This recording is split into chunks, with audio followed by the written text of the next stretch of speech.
Когда уходят наши родные и любимые люди, мы горюем.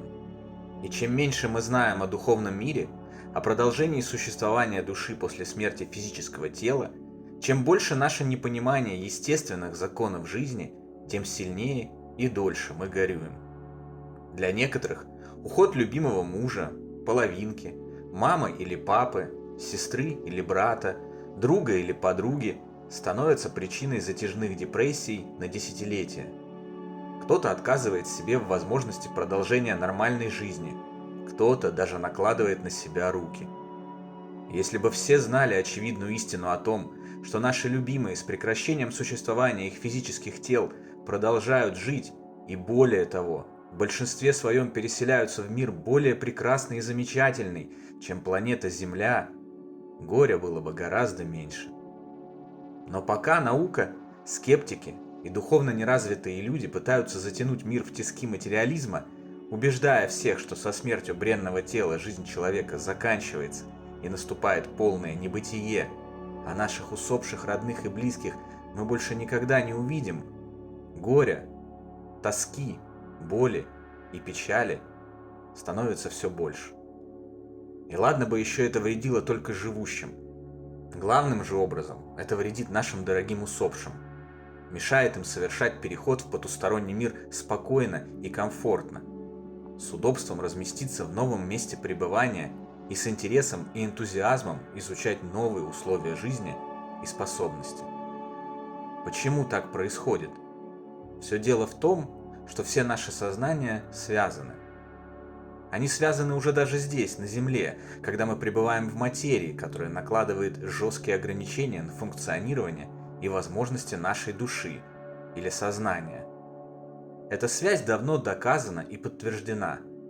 Тысячи исследований телепатии, ясновидения, яснослышания и прочих психических феноменов, проведенные в разные времена, в разных частях света, неоднократно подтверждали эту связь и влияние одного человека на другого при помощи мысли.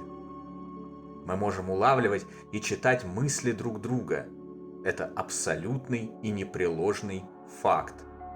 Проверить доказательства этих феноменов легко может каждый, проведя простой эксперимент. Если сейчас вы со своим другом или подругой сядете напротив друг друга, возьмете две карточки, на которых будут изображены, например, круг и квадрат. Один из вас будет смотреть на карточку и сосредотачиваться на фигуре, а другой будет пытаться угадать, что он видит, то количество угадываний будет значительно выше средней статистической вероятности случайно угадать фигуру. Это происходит, потому что каждый из нас способен видеть мысли другого. Кто-то лучше, кто-то хуже, но данная способность есть у каждого. И называется она телепатией. Если бы телепатии не существовало, то процент угадываний всегда составлял бы 50%. Но он всегда значительно выше. Телепатию можно развивать, создавать условия для того, чтобы она проявлялась лучше, такие как медитация, сосредоточение, бинауральные звуки и музыка, нахождение в камере депривации и так далее. А еще известно, что искренняя любовь усиливает телепатию. Было доказано, что любящие парочки, близкие родственники и друзья читают мысли друг друга лучше, чем просто знакомые или вовсе незнакомые люди. В последующем можно усложнять эксперименты, пытаться угадывать больше фигур, делать это на расстоянии в сотни и тысячи километров, вместо фигур пытаться угадать, на какие предметы смотрит человек в комнате своего дома или на улице. И каждый раз количество угадываний будет значительно выше грани обычной случайности. Эти простые эксперименты подтверждают связь всех сознаний на планете. Когда же человек умирает, сбрасывает свое тело из плоти и крови, ограничения, накладываемые на него материальным мозгом и телом, исчезают. Психические способности многократно возрастают. Читать мысли и улавливать эмоциональное состояние других людей после перехода становится проще простого. Даже несмотря на то, что после ухода усопшего из нашего мира его и близких разделяет невидимая перегородка, Он чувствует их и их мысли, как никогда прежде. Наши мысли, словно СМСки, долетают до усопшего в его новый мир и сообщают ему о том, как живут его оставшиеся на земле родные и любимые. Давайте обратимся к своеобразному примеру с эмиграцией.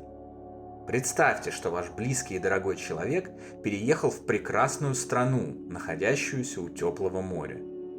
Там вечное лето, прекрасные добрые люди, нет войн и преступлений, все продукты натуральные, все дешево и вкусно. Там он получил работу, о которой всегда мечтал, и возможность заниматься тем, что он любит. И вот вы грустите из-за этого и посылаете ему смски и электронные письма, голосовые в мессенджерах о том, как у нас холодно, промозгло, как все дорого, все злые, бедность, нищета, как вы устали от всего этого, и вообще подумываете о суициде в неверии, что вам когда-либо удастся присоединиться к эмигрировавшему родному человеку. И так каждый день. В сущности, это проявление нашего неприкрытого эгоизма. Будет ли человеку спокойно в его новом месте проживания? Сможет ли он наслаждаться своим новым домом и прекрасной работой? Нет. Он будет тревожиться и не находить себе места. Особенно из-за того, что у него нет возможности ничего изменить в этой ситуации. Он будет все время отвлекаться, грустить, переживать, нервничать и печалиться. И его прекрасная жизнь, едва успев начаться, в итоге превратится в несчастную. Уход на тот свет, в сущности, ничем не отличается от этой небольшой метафоры. Наше горе, депрессии, наши мысли о том, чтобы наложить на себя руки – это вот эти смски и голосовые в мессенджерах с жалобами, которые мы отправляем отшедшим 24 часа в сутки, 7 дней в неделю, 365 дней в году. А поскольку в потустороннем мире все определяет сила мысли, то усопший не в силах просто выключить звук и забыть об этом. Влияние таких смсок очень сильно и даже губительно для сознания усопшего. Знания, собранные человечеством за последние несколько веков и зафиксированные в литературе, сообщают нам о том, что усопшие, столкнувшись с непрекращающимися горем и печалями своих близких, пытаются сообщить им о том, что это в корне неверное поведение. Во всех странах мира, независимо от происхождения, вероисповедания, цвета кожи и благосостояния, горюющие люди иногда видят сны, в которых их усопшие родные просят их прекратить горевать, и чаще всего передают это через метафору, связанную с дождем и водой. «Не плачь, мне приходится ходить с зонтом. У меня все хорошо, но из-за тебя я по колено в воде. Вся намокла из-за твоих слез» и так далее. Зафиксировано огромное количество похожих друг на друга сообщений от усопших о воде. Через несколько недель после того, как мой самый родной и близкий человек, Даня, отправился в потусторонний мир, а я продолжал сильно горевать по нему, мне приснился сон, в котором я увидел его, кутающегося в одеяло и в привычной ему манере, когда он был чем-то недоволен, сообщающего мне: «Блин, я весь во влаге». Сначала я не понял, о чем идет речь. Какая еще влага? И подумал, что это просто дурацкий сон. Но спустя несколько дней я прочитал книгу о влиянии горя на усопшего, ознакомился с похожими случаями других людей и понял, о какой влаге он говорил. В книге доктора Вернера Шибеллера, немецкого физика и исследователя потустороннего мира, которая называется «Влияние горя на усопшего», описан следующий случай. Несколько человек собрались на спиритический сеанс. Среди пришедших на сеанс была женщина, несколько лет назад пережившая гибель своего сына. Все эти годы она продолжала безутешно горевать и не могла найти покоя. Во время сеанса через медиума явился и заговорил дух ее сына. Находившиеся на сеансе поняли, что он все еще привязан к земле, несмотря на возможность уйти в более высокие духовные сферы. Из-за глубокого горя его матери он остается рядом с ней, безуспешно пытается ей помочь и не может продолжить духовную жизнь. Горе– это своеобразный якорь, удерживающий усопшего близко к материальному миру и мешающий ему идти дальше. Многие проверенные медиумы, неоднократно подтвердившие свои способности в лабораторных условиях, сообщали о большом количестве привязанных к земле духов, которых не отпускает горе их продолжающих жить родственников. После смерти физического тела личность сохраняет свои черты и привязанности. Поэтому ничего удивительного в том, что, переживая за нас и наше состояние, наши любимые остаются рядом с нами и всеми силами пытаются нам помочь, нет. У некоторых это получается. Многие люди сообщают о том, что им являлись их родные и близкие после смерти, и успешно доносили до них мысль о том, что у них все в порядке и переживать не стоит.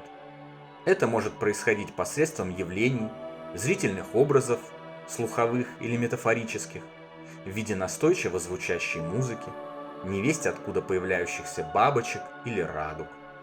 В результате таких посланий люди успокаивались, зная, что с их родными все хорошо, что в какой-то момент они снова встретятся и продолжали жить.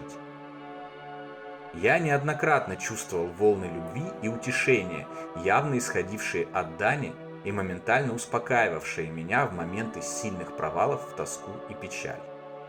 Слышал внутренний голос, подсказывавший мне, какие книги и ресурсы мне надо изучить, чтобы узнать, что он на самом деле не умер.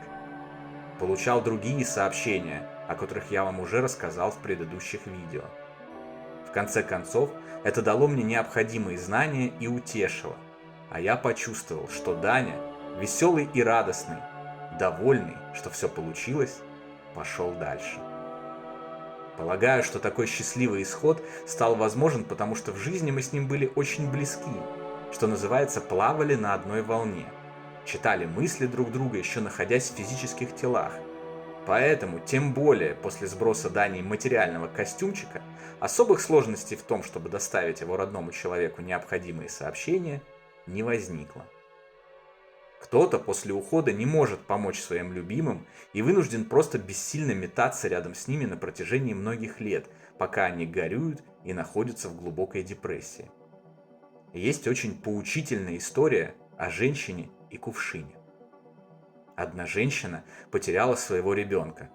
Он умер из-за тяжелой болезни. Она плакала день и ночь, спрашивала Господа, за что ей послано такое несчастье, и никак не могла успокоиться. Однажды ночью ее ребенок явился ей в образе духа и показал кувшин, до краев наполненный жидкостью. «Мамочка, у меня все прекрасно, я счастлив с Господом, но посмотри, сколько слез ты наплакала, горюя по мне. Если ты проронишь еще хотя бы одну слезинку, кувшин переполнится, и я не смогу быть счастливым». Закончив свою речь, образ ребенка испарился, а женщина с тех пор не проронила ни единой слезинки. Вот почему крайне важно не погружаться с головой в горе и тоску. Вот почему крайне важно получать знания о нашей истинной духовной природе. Вот почему крайне важно порадоваться за наших любимых отшедших и их новую прекрасную жизнь. Не проявлять собственный эгоизм и отправлять им только приятные смски о том, что хоть может нам и тяжело, но у нас все хорошо, что мы отработаем в отпущенное нам на земле время все, что должны, и выдержим все уроки и испытания. Мы будем радостно ожидать новой встречи, которая обязательно состоится, когда мы завершим свои дела здесь, и начальство отпустит нас туда, где наши любимые уже готовят нам шикарную встречу в наш истинный и великолепный духовный дом.